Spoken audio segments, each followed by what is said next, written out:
नमस्कार दोस्तों, आप सबका स्वागत है आज की मैथ और रीजनिंग की क्लास में। बहुत से कंपटीशन एग्जाम में ये पूछ लिया जाता है कि त्रिभुज, वर्ग या आयतों की संख्या ज्ञात करें। आपको एक आकृति दी गई होगी और उसमें से पूछा जाएगा कि इस आकृति में कितनी त्रिभुज हैं, कितने वर्ग हैं या कितनी आयतें हैं। आज हम उनके बारे में ही चर्चा करेंगे। तो सबसे पहले बात करते हैं त्रिभुज की। जैसा कि इस आकृति में आपसे पूछा जाएगा कि बताइए कि इसमें कितनी त्रिभुजें हैं। तो हम सबसे पहले क्या करेंगे, काउंट करेंगे 1 2 3 4। कितनी हुई? 1 2 3 4। और इनको हम क्या करेंगे, प्लस कर देंगे। 1 2 3 प्लस 4। तो कितने हुए? 3 3 6 6 प्लस 4 इक्वल टू 10। तो इस आकृति में कितनी त्रिभुजें हैं? इस आकृति में 10 त्रिभुजें बनती हैं। कितनी त्रिभुजें बनती हैं?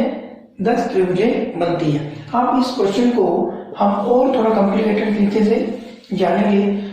मान लो कि यहाँ पर इसमें ऐसी चेंजिंग कर दी जाती है, तो अब इसमें कितनी त्रिभुजें हैं तो हम फिर वैसे करेंगे। इसका जो नया बेस आया वहां से काउंट करेंगे 1 2 3 4। तो अब इस आकृति में कितनी त्रिभुजें हैं फिर वैसे करेंगे 1 2 3 plus 4 which is equal to 10। First point का वैसा ही सेकंड का 1 2 3 plus 4 which is equal to 10। तो अब इस आकृति में कितनी त्रिभुजें हुई? 20। कितनी हो गई? 20। अगर इस क्वेश्चन को और कॉम्प्लिकेटेड तरीके से पूछ लिया जाए, मान लो कि इस ढंग से पूछ लिया जाता है, तो कितनी त्रिभुजें होंगी? तो फिर हम वैसे ही करेंगे। First base, second base and third base. First base से 1 2 3 एंड 4। सेकंड बेस से 1 2 3 plus 4 which is equal to 10 which is equal to 10। Again third base क्या है? 1 2 1 plus 2 which is equal to 3। तो अब इस आकृति में कितनी त्रिभुजें हुई? 23। कितनी त्रिभुजें? 23। कई बार इस क्वेश्चन को और कॉम्प्लिकेटेड तरीके से पूछ लिया जाता है, जैसे कि यहाँ पर। तो यहाँ पर अगर हम ध्यान से देखें तो ये जो त्रिभुज है इसे उल्टा कर दिया गया है। तो इस त्रिभुज में भी हम त्रिभुजों की संख्या को वैसे ही काउंट करेंगे जैसे कि यहाँ पर किया। फॉर एग्जाम्पल ऐसा आता है 1 2 3 एंड 4। 1 2 3 एंड 4। तो वैसे काउंट करेंगे 1 plus 2 plus 3 plus 4 which is equal to 10। अगर इसे और कॉम्प्लिकेशन कर दिया जाता तो फिर वही 1 2 1 plus 2 which is equal to 3। अगर इसे और कॉम्प्लिकेटेड कर दिया जाए तो इक्वल टू 1। तो अब इस आकृति में त्रिभुजों की संख्या कितनी हुई? 10 3 13 प्लस 1 14। तो कितनी संख्या हुई? 14। तो इस ढंग से हम त्रिभुज, किसी भी आकृति में त्रिभुजों की संख्या को ज्ञात कर सकते हैं।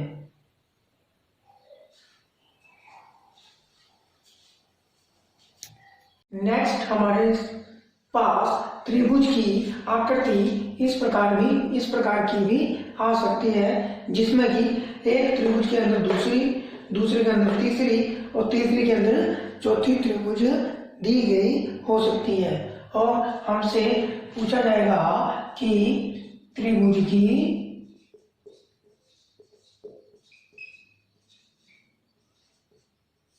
की संख्याएं बताइए।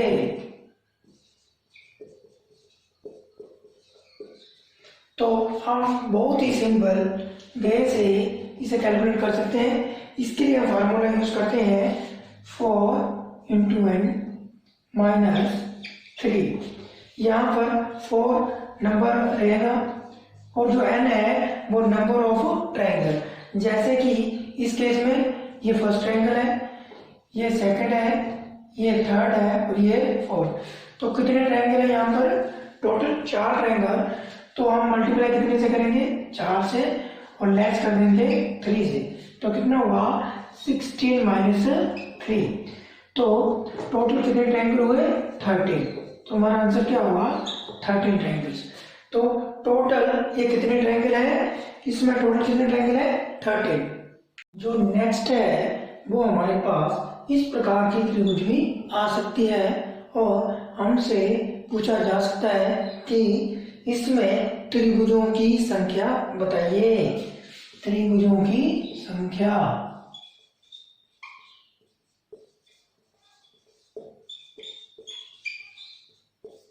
त्रिभुजों की संख्या।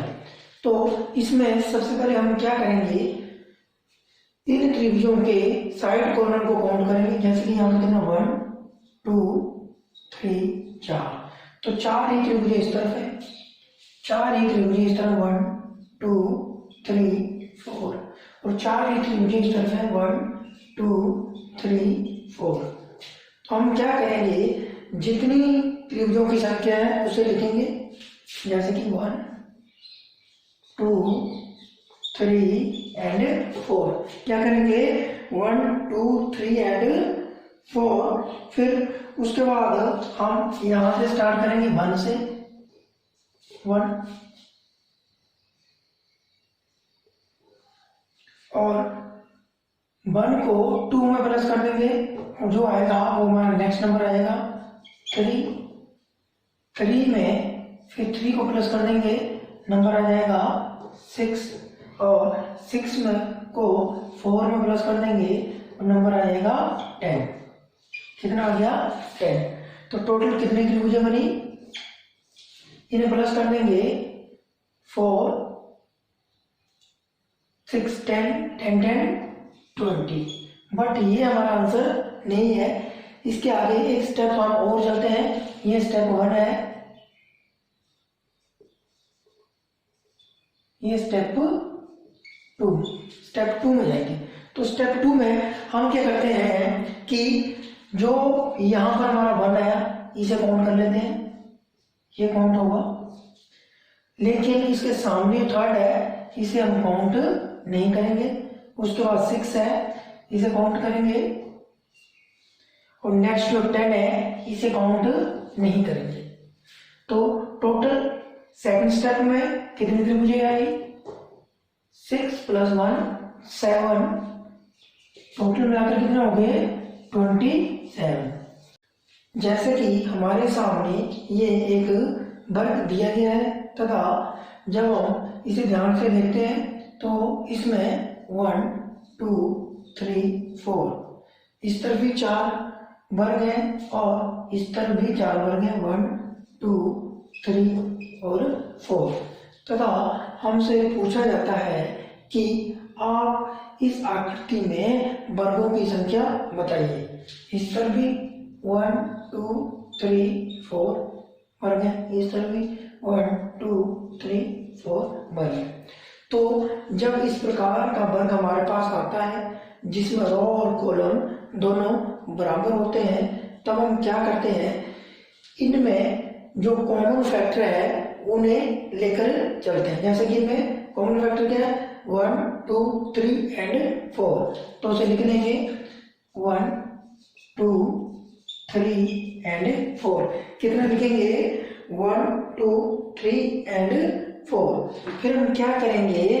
इनका वर्ग कैलकुलेट करेंगे। जैसे कि 1 का वर्ग, 2 का वर्ग, 3 का वर्ग, 4 का स्क्वायर। तो कितना होगा? 1 का 1 1, 2 का 2 4, 3 का 3 9 और 4 का 4 16। तो टोटल कितना हो गया? 16 4 20, 9 तो 1 10। तो कितने वर्ग हो गए हमारे पास? टोटल कितने वर्ग हैं इस आकृति में? 30। तो कितने वर्ग हुए? 13।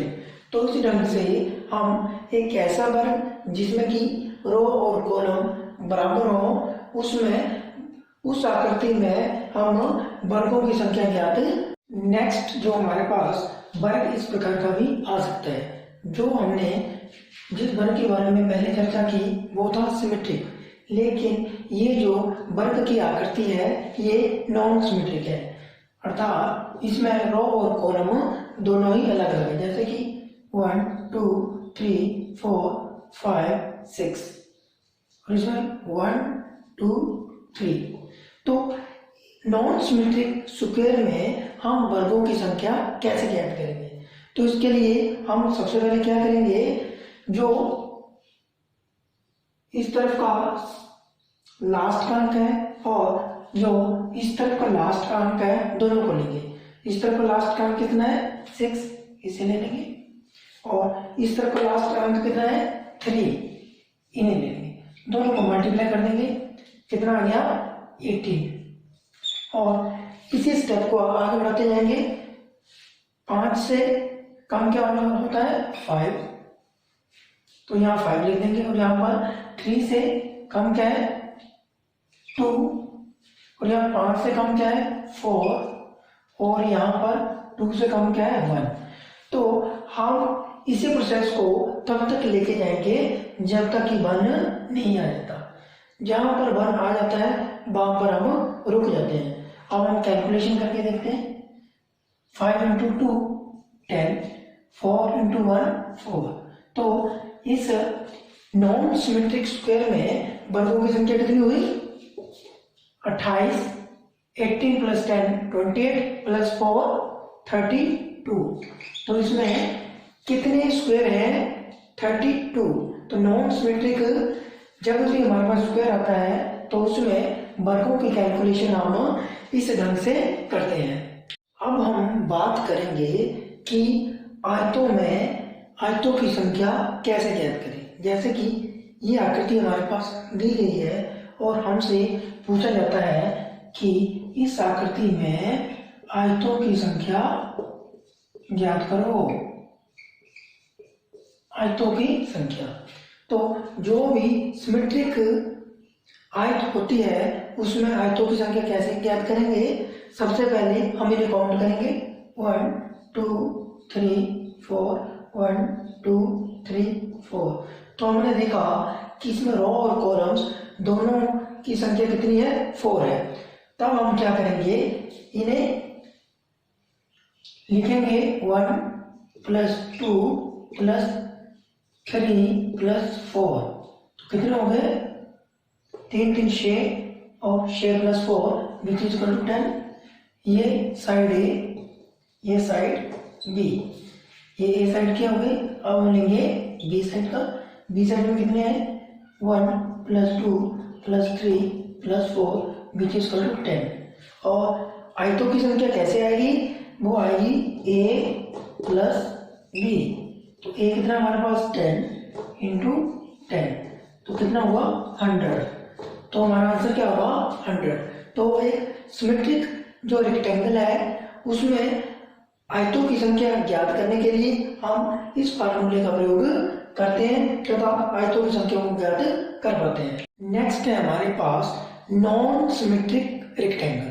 अगर हमारे पास ऐसी आयत दी गई हो जिसमें रो और कॉलम्स दोनों अलग अलग हों, तो उनमें रेक्टेंगल को हम कैसे कैलकुलेट करेंगे?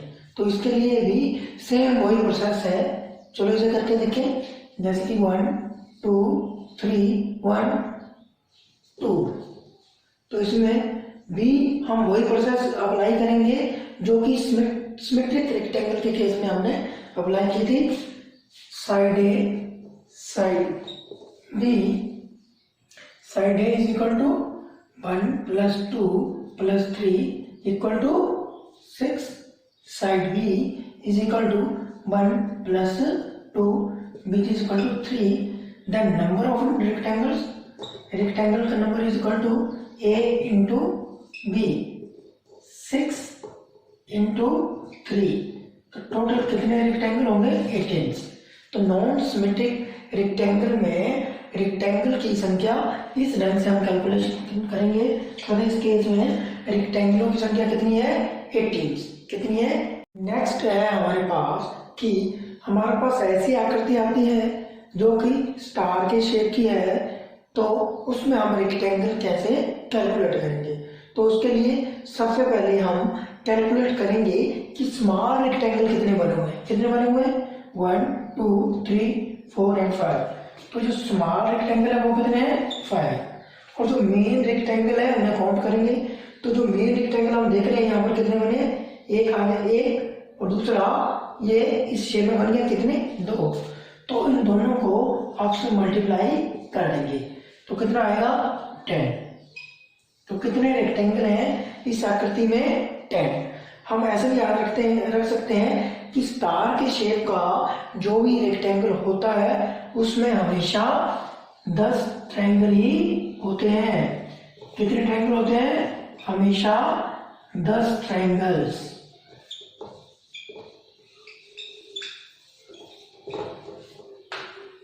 अगर आपको हमारी जानकारी अच्छी लगी तो इसे लाइक और शेयर करें तथा हमारे चैनल को सब्सक्राइब करें। धन्यवाद।